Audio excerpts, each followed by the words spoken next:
Now let's go to the finished goods sales tab. Now the finished goods sales tab does have some portion of some calculation, and that's going to be highlighted in gray. And again, the same principle that follows from the previous conditions is that anything in blue text you can edit.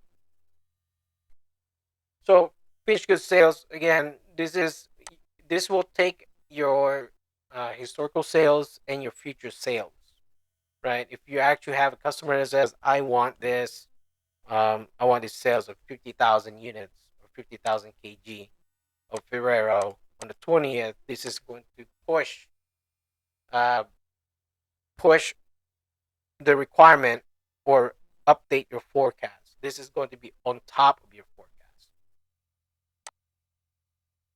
Now, for the finished goods inventory, again, this is calculated, anything in gray. It's done this way just to, this is a lot easier to really have the file um, work properly. Let me just say if error here. If error condition 0.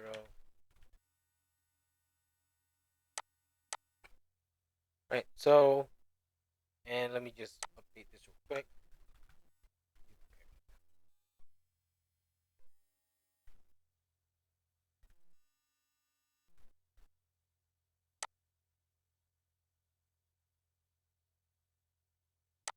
This is info, takes out the unit of volume and measure.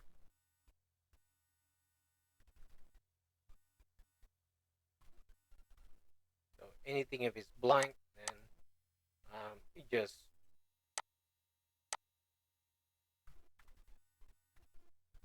right.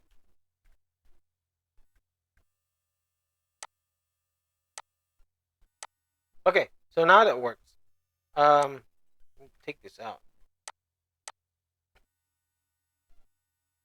Right. So again, this is the finished goods inventory. So this is going to be hard um, coded values, right? Anything in blue. So somebody in your business is going to be in a stock room counting the inventory physically, and then inputs it here into the spreadsheet. Now the materials inventory, the same principle as the same concept as the finished goods inventory. It's hard input. Now the values here are calculated, and it does pushes into the materials requirement to calculate here. What you saw that earlier here. Right?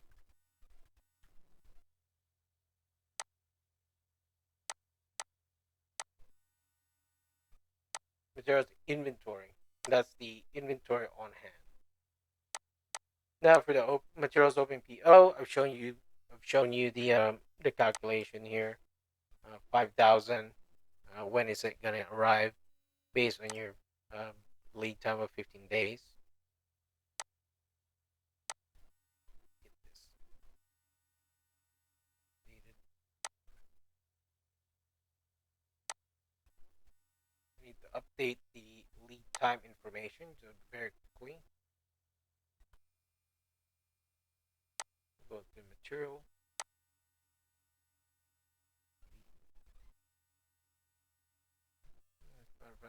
No, that's actually correct. Yeah, that's correct.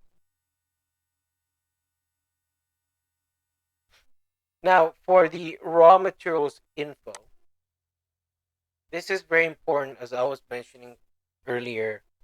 As part of the requirement, is that to maintain a unique set of SKUs for a product, right? If you have two different vendors or three different vendors for different uh, sets of carton boxes, you have three different vendors because one may be the same size of box, has, it's the same size but different prints. In one print goes, it's coming from a different vendor, the other one's from a different vendor, they have different lead times, right?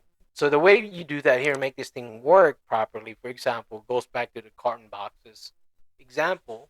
Let's say carton boxes number one is sourced from ABC1, right, with a 15-day lead time, and then the other vendor for the box, the same box, is also being sourced from CD1, a different vendor with 5-day lead time, and then the other one is 30-day lead time, right?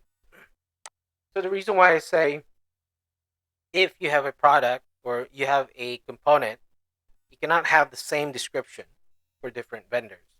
The reason why I say that is because this is taken into account to calculate unique active vendors, right? So at the moment, the active vendor is the ABCD1 for this box that is noted or um, indicated with a value of X. X means it's active.